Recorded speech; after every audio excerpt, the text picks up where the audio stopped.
ஸ்டாலின் அவர்களே, ஊழல் என்று சொன்னால் திமுக, திமுக என்று சொன்னால் ஊழல், ஊழலின் ஊற்றுக்கண் திமுக. இந்தியாவில் பல மாநிலம் இருக்குது, ஊழலுக்காக கலைக்கப்பட்ட ஒரே அரசாங்கம் திமுக அரசாங்கம். அது யாராலையும் மறக்க முடியாது, மறுக்கவும் முடியாது.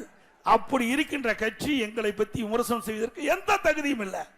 அதோட இன்றைக்கு அனைத்து இந்திய அண்ணா திராவிட முன்னேற்ற கழகம் பாரதிய ஜனதாவோட கூட்டணி வச்சுட்டு இன்றைக்கு அண்ணா திமுக அமித்ஷா அவளுடைய அலுவலகத்தில் இருக்குதான்.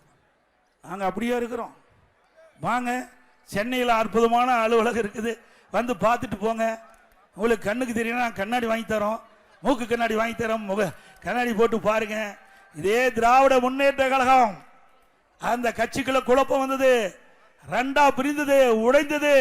திமுக மாண்புமிகு அம்மா இருக்கின்ற பொழுது திமுக ரெண்டா உடைந்தது இல்ல, வைகோ வெளியே போனார்ல, வைகோ திமுகவில் இருந்து வெளியேற்றப்பட்டார். வெளியில போய் அந்த கட்சி இரண்டா பிளவுபட்ட போது அந்த திமுக கட்சியினுடைய தலைமை அலுவலகத்தை கைப்பற்றுகின்ற நிலை வருகின்ற பொழுது அதை காப்பாற்றி கொடுத்த அரசாங்கம் அண்ணா திமுக அரசாங்கம். மறந்து விடாதீங்க.